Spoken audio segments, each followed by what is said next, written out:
This is the Ohio AgNet from the Voice You Know It, the News You Trust studio, sponsored by BASF. Visit with your local ag retailer about 0% financing on all BASF crop protection, seed treatment, and Zatavo brand soybeans, now through March 15th. I'm Ty Higgins. Tomorrow, powered by soy biodiesel, I'll be heading to the OABA Industry Conference, thanks to the Ohio Agribusiness Association for serving Ohio agriculture. And optimize your planter for every pass this season. Join Precision Agri-Services, Inc. for their planter clinic on Thursday, February 5th in Minster. Learn more and RSVP by calling 419-628-4167 or go to precisionagriservices.com. For the first time in a long time, 2 farmers in Ohio are leading the national organizations for corn and soybean growers. Jed Bauer is the current president of the National Corn Growers Association. Scott Metzger is president of the American Soybean Association. They farm just a few miles from each other in south central Ohio. The Buckeye State's always punched above its weight when it comes to agriculture, has long been a proving ground for leadership, stewardship, and common sense. That's exactly what makes leaders like Jed and Scott so exceptional. They don't just manage uncertainty on their own farms in Ohio, they help guide national organizations through it. Neil Caskey is the CEO of the National Corn Growers Association. He talks about why Jed has been such an asset at the national level. Jed brings a passion and an energy that enables things to get done. Organizationally, I'm sure that you feel that here in Ohio and just throughout his career in the Army and, locally here as a volunteer firefighter. I mean, he's a doer.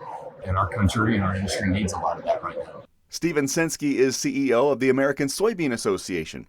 He talks about what Scott brings to the table in his role as president of the organization. He's not trying to draw attention to himself, but he is there to listen to farmers, know what their priorities are, and then bring that to the policymakers in Washington, D.C. You know Scott, he is someone that really enjoys visiting with fellow producers, fellow farmers.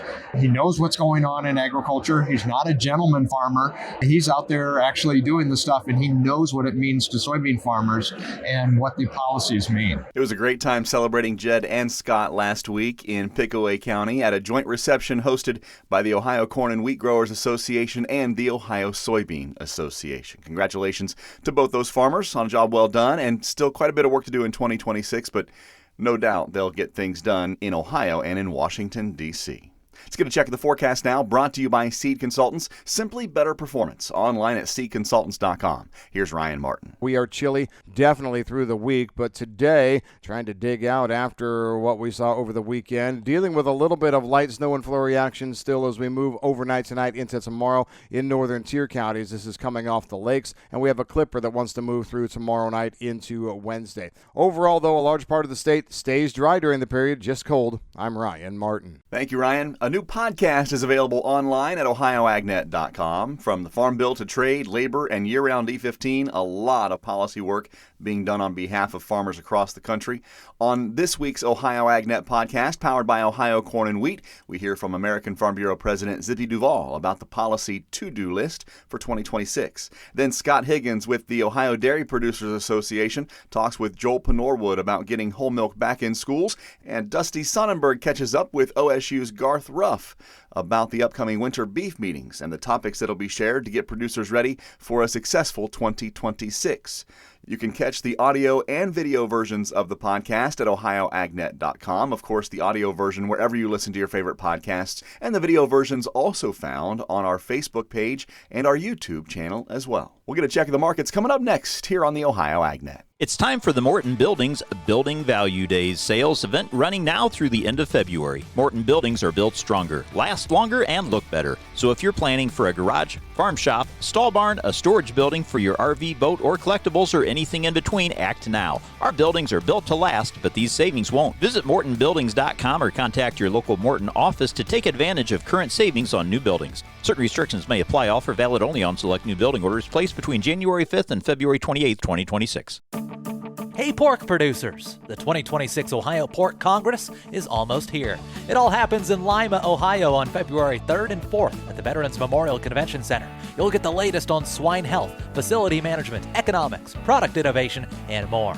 And don't forget about the expanded Spanish language breakout sessions. All this with over 60 trade show exhibitors to visit. So go to ohioporkcongress.org today to get more information and early registration discounts. We'll see you in Lima. Markets on the Ohio AgNet brought to you by Seed Consultants, simply better performance. Online at seedconsultants.com. Corn for March down 1.50 at midday, $4.29 a bushel. May 4.36 3/4, down by 1.25 cents.